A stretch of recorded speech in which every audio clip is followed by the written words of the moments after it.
இந்த மாதிரி கத்திரிக்காயை இப்படி வட்ட வட்டமாக அறுத்துக்கணும்.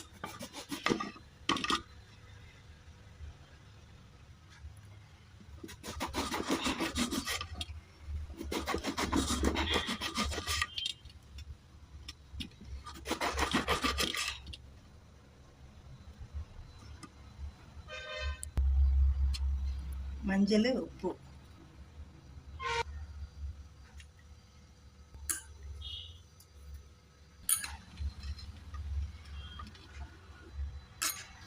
கோதுமை மாவு,